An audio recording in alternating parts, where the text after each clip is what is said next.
Quantos estão alegres de estar aqui? Diga amém. Então vamos nos colocar de pé e nós vamos fazer a leitura.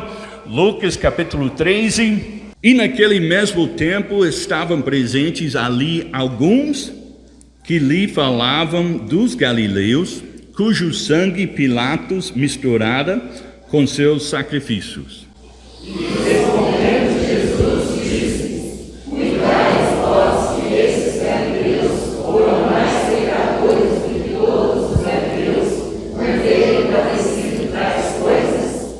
Não, vos digo, antes, se não vos arrependerdes, todos de igual modo perecereis.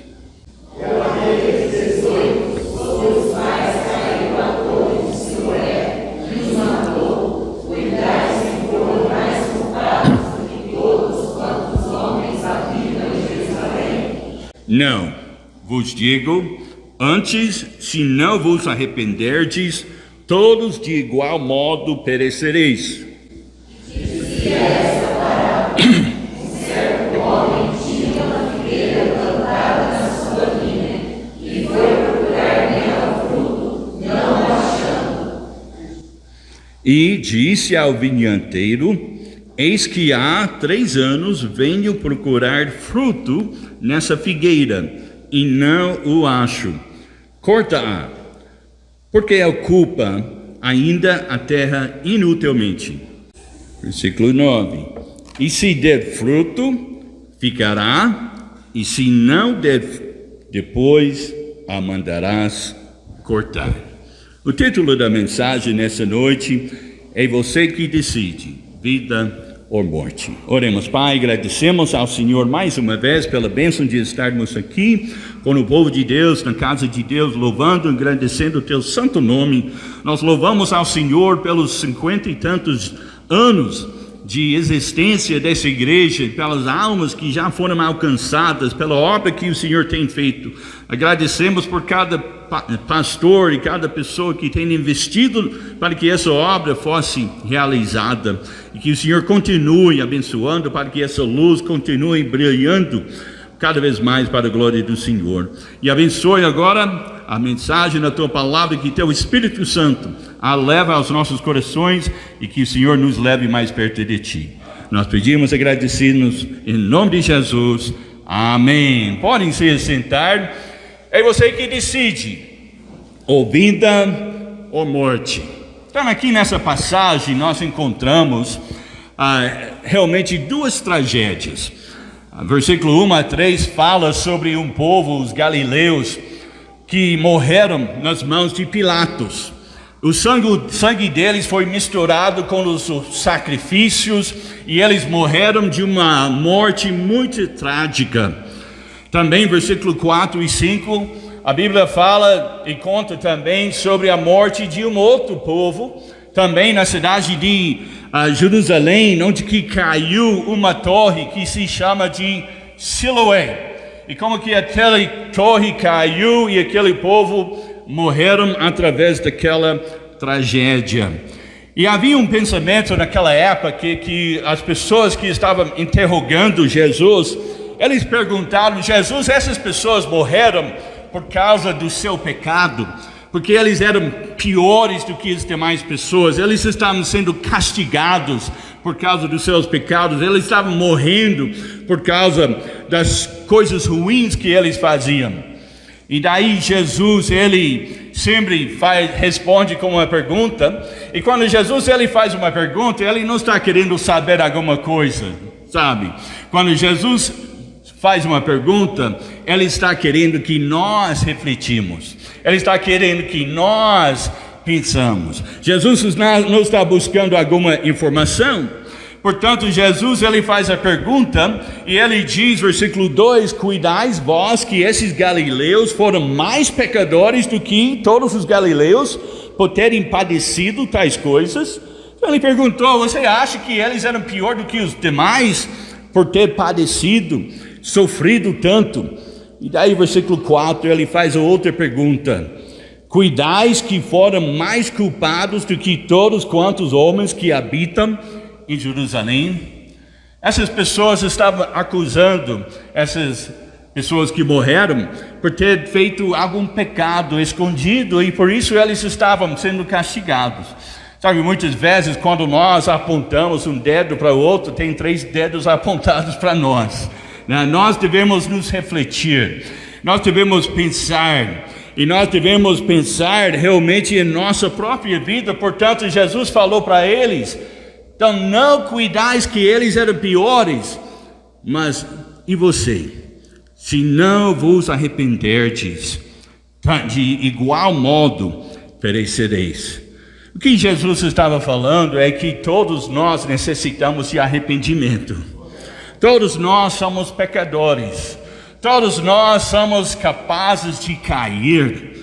Todos nós somos feitos de a mesma carne, a carne que tem uma natureza pecaminosa, e todos nós temos a tendência para pecar.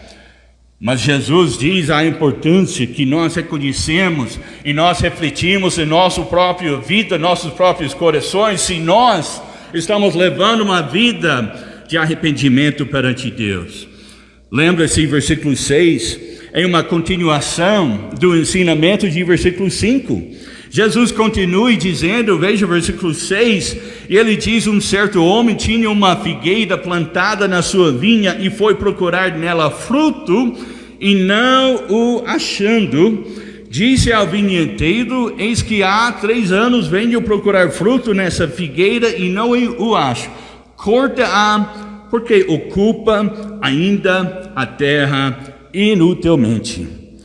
Meu amado, é importante entender que Jesus está nos ensinando sobre a importância de arrependimento. Tudo que Deus quer é arrependimento. Deus resiste aos soberbos, mas Ele dá graça aos humildes, amém? Deve haver arrependimento do pecado. Primeira mensagem que Jesus pregou, Ele diz, arrependei-vos, porque o reino do céu está próximo. João Batista também, ele pregou a mesma mensagem.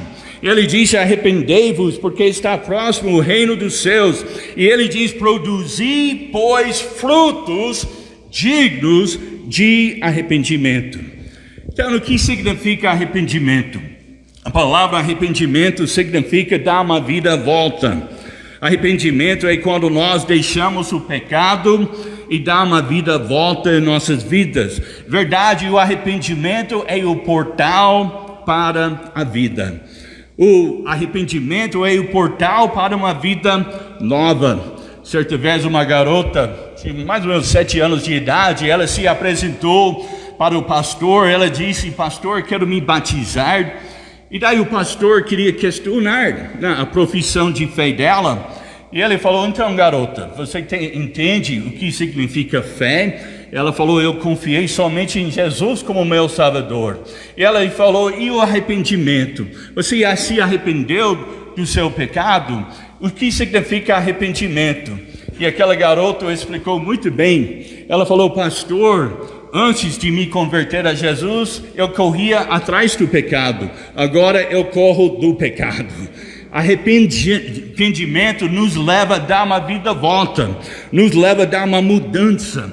E essa passagem fala sobre essas 2 tragédias, porque Deus está querendo nos alertar para a necessidade de arrependimento contínua em nossas vidas. Nós precisamos de ter uma conta muito curta com Deus.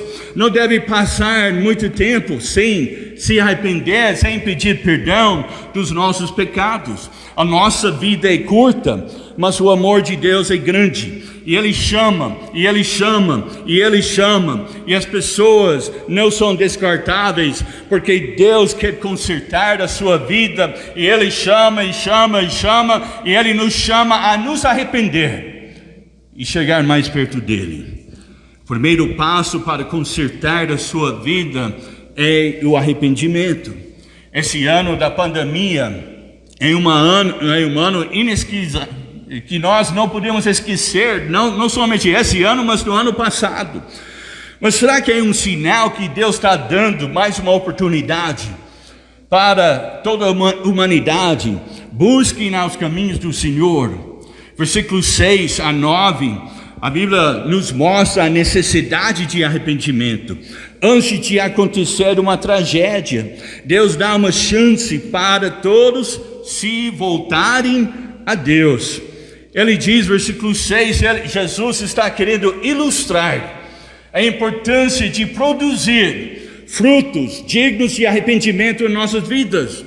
E ele fala aqui 3 anos que esse mestre, o dono da lavoura, chegava para sua vinha 3 anos procurando fruto.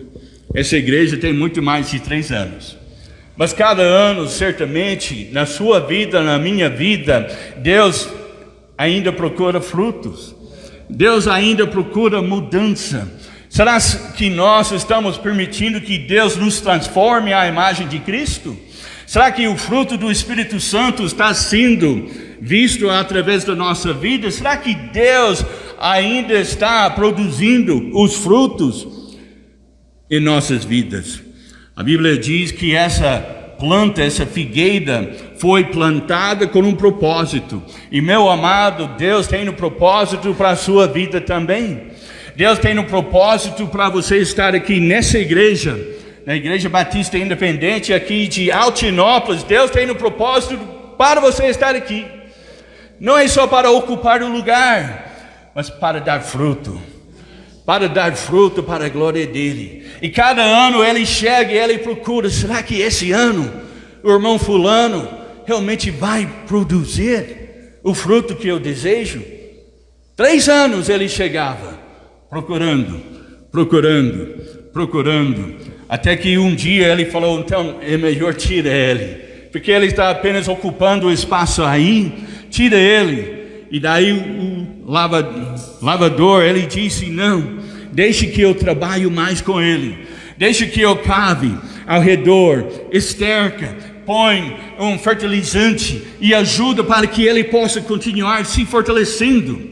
Uma coisa que eu vejo dessa pandemia, que há muitos crentes que têm enfraquecidos, há muitos crentes que têm enfraquecidos na fé, muitos crentes estão murchando, muitos crentes estão encolhendo ao invés de florescendo. Muitos crentes estão enfraquecendo por causa dessa pandemia e ficar trancado dentro de casa. A figueira estava plantada na vinha porque tinha um propósito.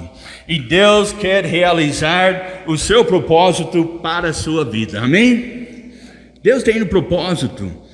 A Bíblia diz, versículo 6, um certo homem tinha uma figueira plantada na sua vinha e foi procurar nela fruto e não o achando. Então a figueira foi plantada com um propósito. Não foi um passarinho que passou ali e de repente soltou uma semente. Não, aquela figueira foi plantada naquele lugar por um propósito. E Deus te plantou dentro da Igreja Batista Independente, porque Ele tem um propósito para você aqui, amém? E deve florescer onde que Deus te plantou. Deve deixar que Deus trabalhe no seu crescimento espiritual. Deve deixar que Deus desenvolve através da sua vida os frutos do Espírito Santo. A planta foi colocada no meio da vinha com o propósito de dar fruto para o mestre. E você e eu fomos criados pelo divino plano de Deus. E Deus tem um propósito. Não importa do seu passado. Deus não importa tanto quanto com o seu passado.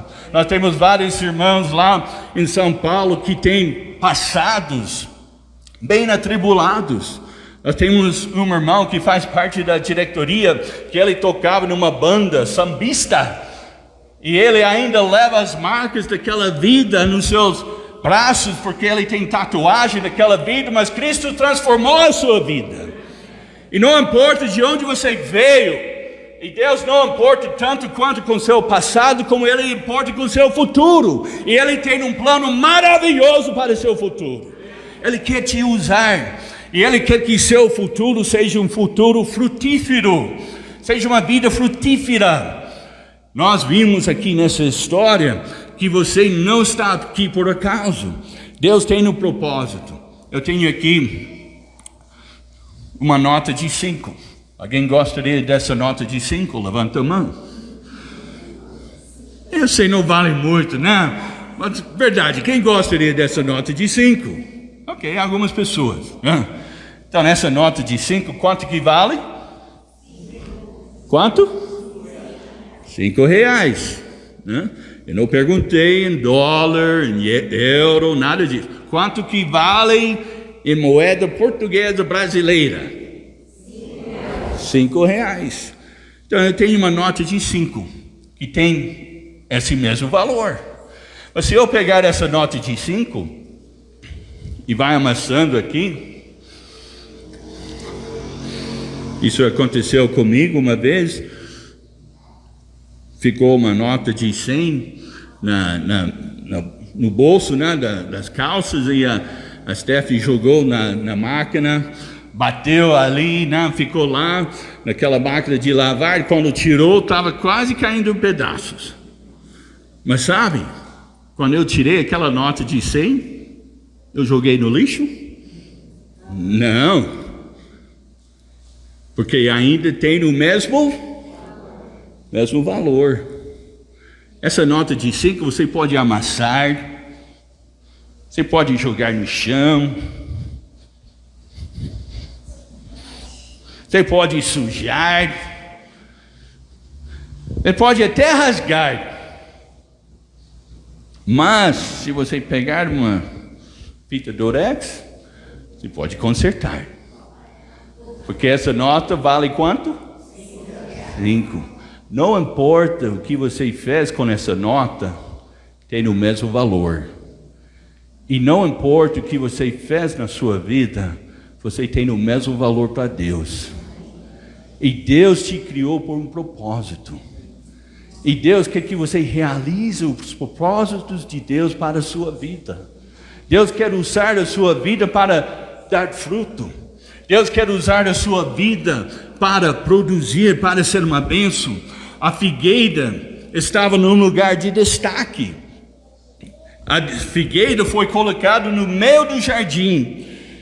Então não estava nos confins, não estava na periferia. Aquela figueira foi colocada no meio, porque tinha importância para o mestre. E você foi colocado, se você recebeu Jesus, você é colocado em Cristo. E se alguém está em Cristo, nova criatura é. Amém? As coisas velhas já passaram, eis que tudo se fez novo. Nós somos um menino dos olhos de Deus, somos destaque onde nós estamos, nós pertencemos a Deus. E a figueira estava para o prazer e louvor do mestre. A vontade de Deus em uma vida, em uma vinha que realiza o propósito de Deus. Então Deus se alegra quando nós vivemos para a glória dele, amém? Então naquela figueira foi colocado ali, quando Noé saiu do dilúvio, saiu da arca, Deus falou para Noé: seja frutífera, multiplicai-vos e encha a terra. Quando Deus colocou Adão e Eva no jardim de Éden, Ele falou: seja frutífera, multiplicai-vos e enche a terra. E quando Deus te salvou, Ele diz: seja frutífera, multiplicai-vos e enche essa igreja de almas, amém? Que Deus quer que nós demos frutos. Deus quer que nossa vida seja vivida para a glória dele. Uns anos atrás havia um filme chamado Carruagem de Fogo. É sobre a vida de um homem chamado Eric Liddell. Eric Liddell era um canadense. E nos anos 30, de 1930, eu acho que foi 34, que havia os Jogos Olímpicos. O Eric Liddell, ele era filho de missionários. E ele também era muito dotado em correr. Ele era muito atlético. E ele conseguiu qualificar para os Jogos Olímpicos naquele ano. Ele qualificou para correr na corrida de 200 metros. E na época ele foi considerado o homem mais veloz, e ele foi até favorecido para ganhar a medalha de ouro naquela época, naqueles jogos. Só que quando chegou as qualificações, naquela época eles faziam as últimas qualificações para saber a posição que eles iam correr na corrida, e iam saber qual dia que eles iam correr. E quando ele chegou lá naquele país, eu acho que foi na Alemanha naquele ano, ele qualificou, mas daí ele ficou sabendo que a corrida iria correr no domingo. E para ele, domingo era dia do Senhor.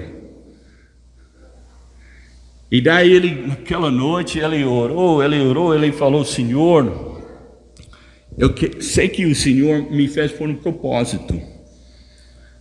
Ele disse: eu creio que Deus me fez para um propósito, mas Ele também me fez veloz. E quando eu corro, eu sinto que eu agrado a Deus.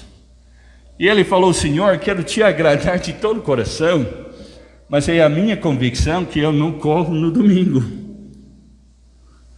E daí, para a surpresa de todo mundo, ele dispensou aquela oportunidade de correr. Todo mundo sabia que ele ia ganhar medalha de ouro, mas ele dispensou. E havia uma outra corrida nos 400 metros, ele nunca tinha corrido, mas ele decidiu: eu vou ver se eu consigo qualificar.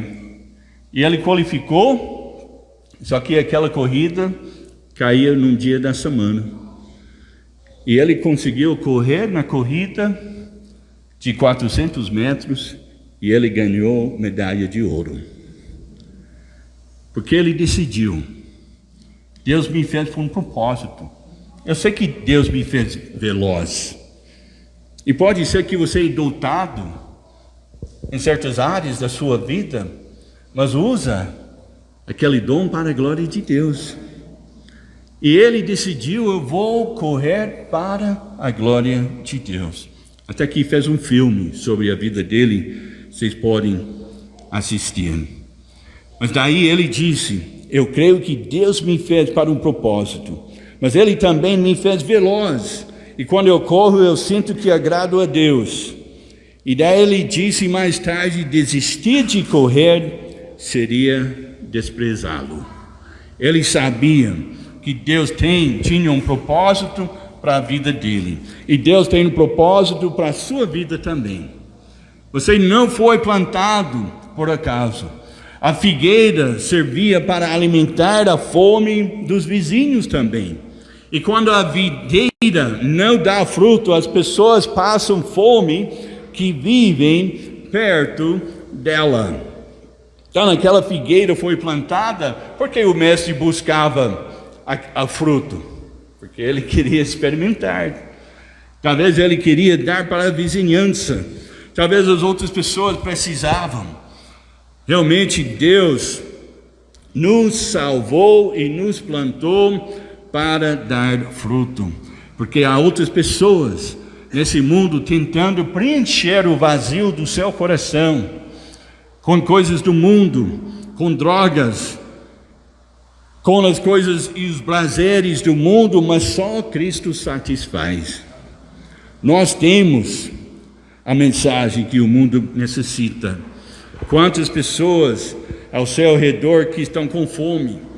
Lá em São Paulo, cada mês eles têm um mês amarela ou mês de rosa. Em setembro tinha mês que eu acho que era amarela nas escolas. E nós temos um ministério nas escolas públicas.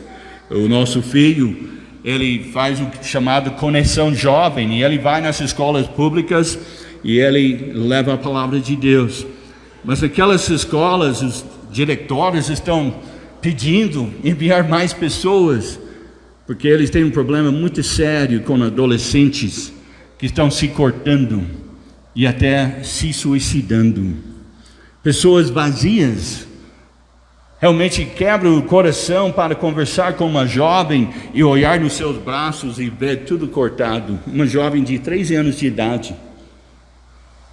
Realmente Dói no coração conversar com uma mãe cujo filho de 14 anos suicidou-se. Tem tudo para viver, toda a vida para frente, mas pessoas vazias. E Deus plantou meu filho ali para preencher o vazio dessas pessoas com a palavra de Deus, com o Evangelho. Nós temos a resposta.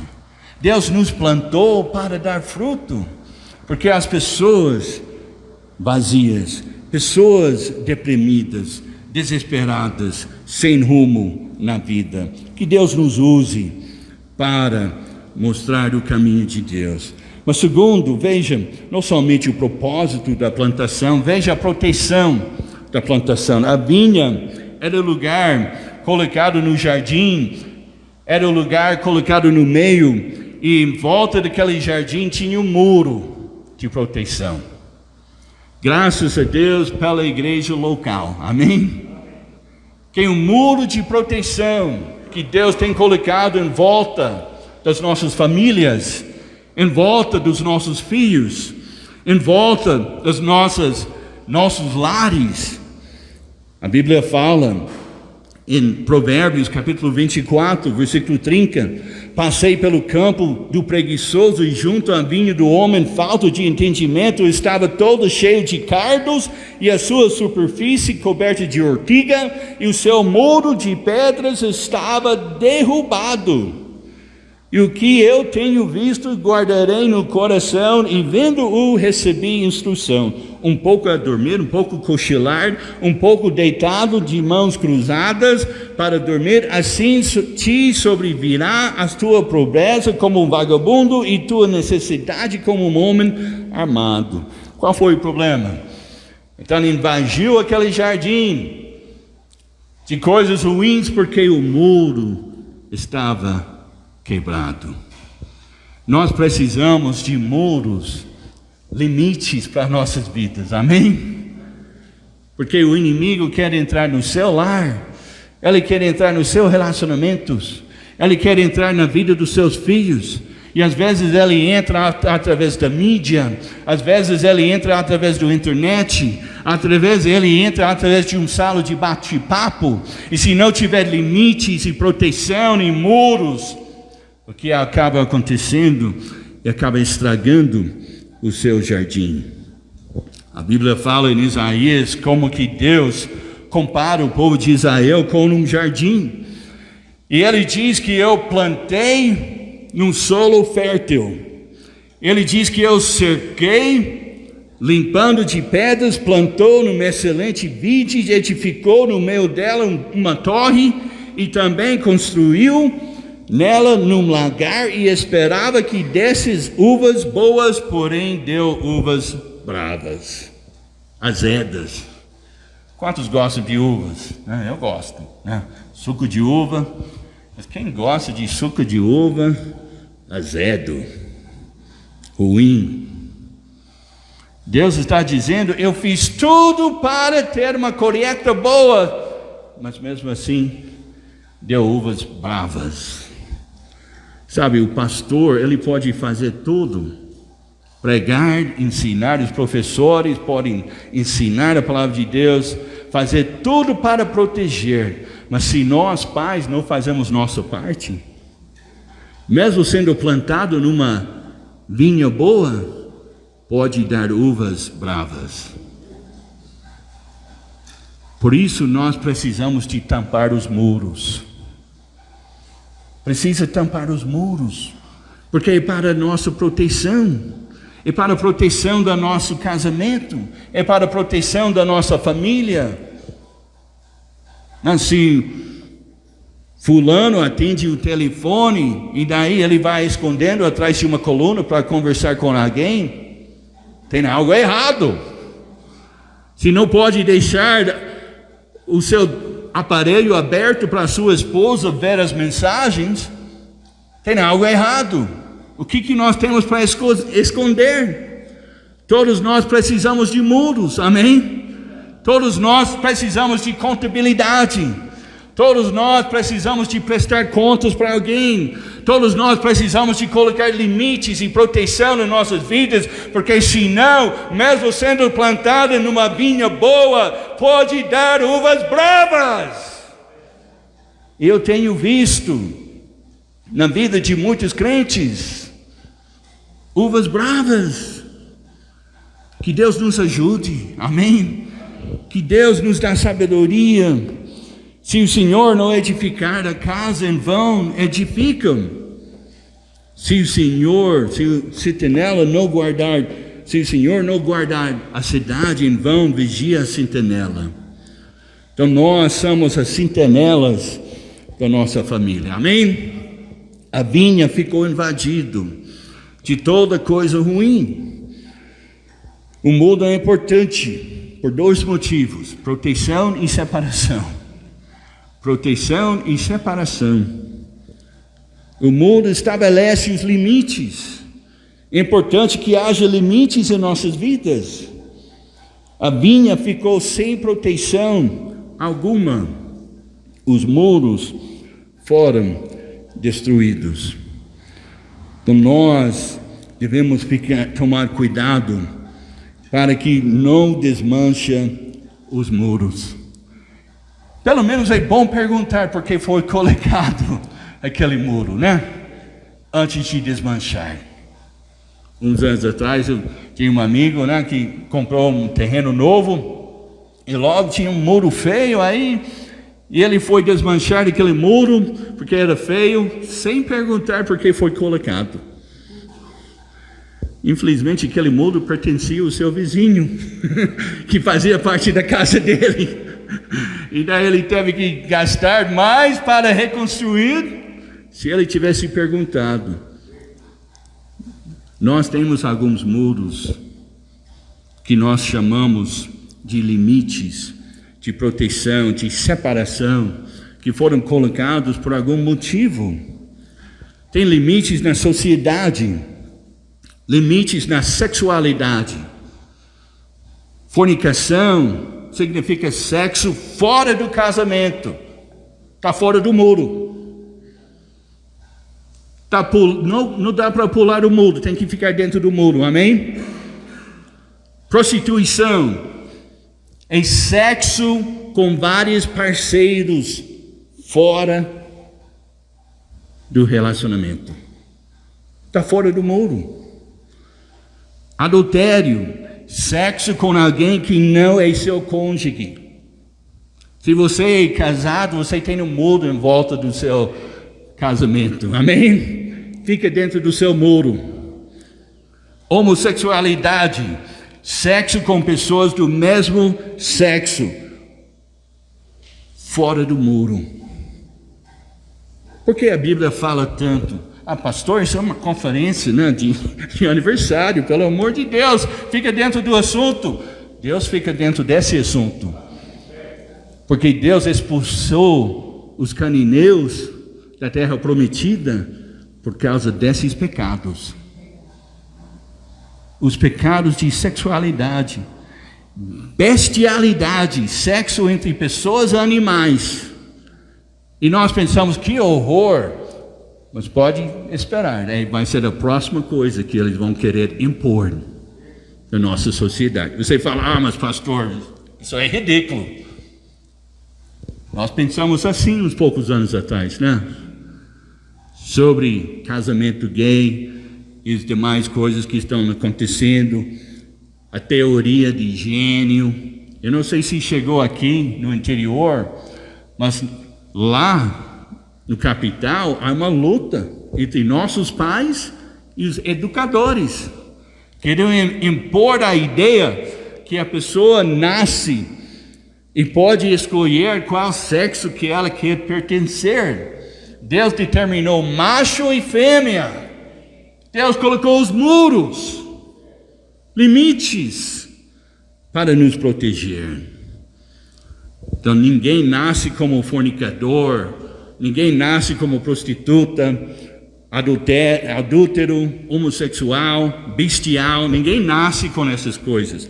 Nós nascemos como pecadores, que todos nós somos, amém? Nós nascemos como pecadores. O pecador, ele tem a tendência de pular o muro, de desviar dos limites que Deus estabeleceu. A igreja é uma vinha que providencia para sua família proteção e separação das invasores do mundo. Vamos erguer os muros. Vamos deixar que os muros permanecem para que a nossa vida seja uma vida frutífera que glorifica o nosso Mestre. Em último lugar, nós vimos o propósito da plantação, nós vimos a proteção da plantação, mas veja no último lugar a produção da plantação. Deus quer que nós demos fruto em nossas vidas. A figueira estava num solo fértil e nós estamos plantados em Cristo. Há quanto tempo pertence ao Senhor? O irmão deu testemunho hoje, há 50 anos pertence ao Senhor. Há quanto tempo está na casa do Senhor? Então Deus procura frutos em nossas vidas. Deus espera frutos da nossa vida. Deus procura que nós geremos frutos para a glória dele. A figueira estava sob os cuidados do bom lavrador. E também Deus realmente está querendo investir em nossas vidas para que nós sejamos frutificados. Então, o primeiro fruto é o fruto de uma vida nova. Mudança.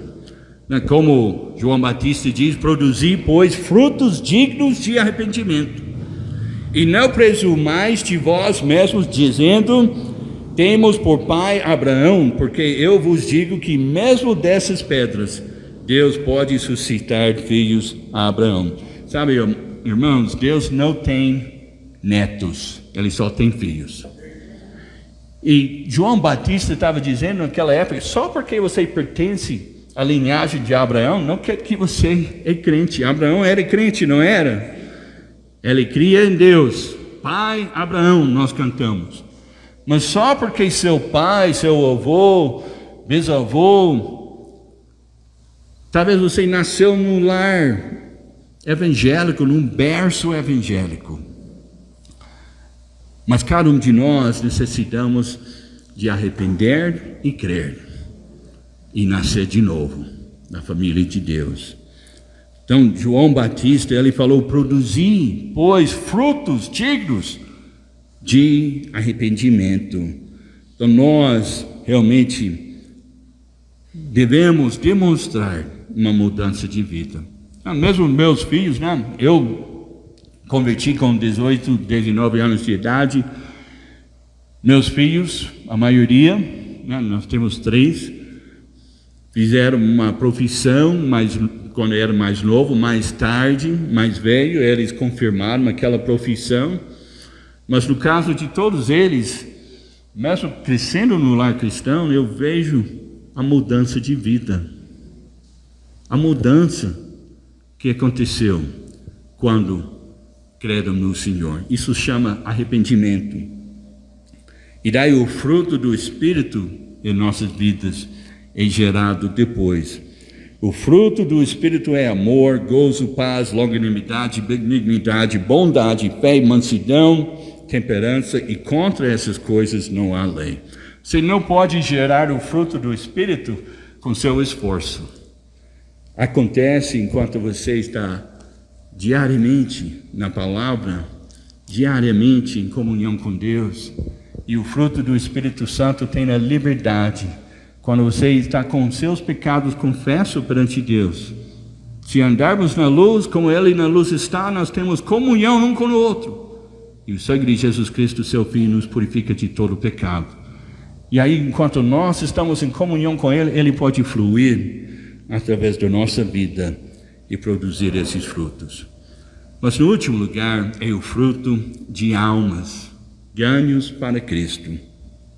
O fruto do justo é árvore de vida, e o que ganha almas, sábio é. O fruto do crente em um outro crente. Pé de laranja dá laranja, pé de limão dá limão. Então são esses frutos que Deus procura em nossas vidas. A nossa vida só vale ser vivida com um propósito dentro do plano de Deus. O mestre procurou durante 3 anos. Então a pergunta para finalizar: o que Deus espera de mim? Então, primeiro, quando a videira não dá fruto, ela frustra o dono que deu tanto investimento. Cristo deu a vida, morreu por você, basta você viver por Ele. Segundo, quando a videira não dá fruto, as pessoas passam fome que vivem perto dela. Há pessoas que estão olhando na nossa vida, e a nossa vida é a única Bíblia que elas vão ler. Quantas pessoas ao nosso redor estão com fome? Terceiro, quando a videira não dá fruto, ela ocupa a terra inutilmente. Quer dizer, não está cumprindo o seu propósito de viver para a glória de Deus. Mas no último, quando a videira não dá fruto, ela não cumpre seu propósito de dar glória a Deus. Eis que 3 anos, ele disse, venho procurar fruto nessa figueira e não o acho. E ele disse, corta. Então toda parábola que Jesus deu, ele sempre concluía. Isso é a única parábola que Jesus não falou a conclusão. Sabe por quê? Porque somos nós que determina como vai concluir essa parábola. Nós vamos ter uma vida para a glória de Deus. Deus usa os 2 exemplos para ensinar a nós da importância de estar sempre com um coração arrependido, sempre no altar de Deus. Ele estava ensinando arrependimento. Enquanto nós vivemos com um coração arrependido, o fruto virá. Vai ser evidente em nossas vidas. Vai ser evidente a mudança de vida. Vai ser evidente o fruto do Espírito Santo. E quando esses frutos são evidentes, as pessoas virão e perguntar: qual o motivo da esperança que há em você? E esteja pronto para dar a resposta. Amém? Vamos orar, vamos curvar as cabeças, fechar os olhos. Nosso Deus, bondoso Pai, damos-te graças ao Senhor, pois o Senhor diz na sua palavra, onde o pecado abundou, a graça de Deus superabundou. E nós necessitamos tanto da sua graça, da sua misericórdia. O Senhor nos ama, não porque nós somos bons, o Senhor nos ama porque Tu és bom, e a Tua misericórdia dura para sempre. Ó Pai, perdoe-nos, ajuda-nos, ó Pai, sempre em reconhecer, para que na nossa vida nós geremos os frutos que Te agradam, para que outros vejam Jesus, para que as pessoas ao nosso redor possam desfrutar do perdão e da salvação de Cristo. Nós pedimos, agradecidos em nome de Jesus. Vamos nos colocar de pé. Eu vou passar a palavra para o pastor.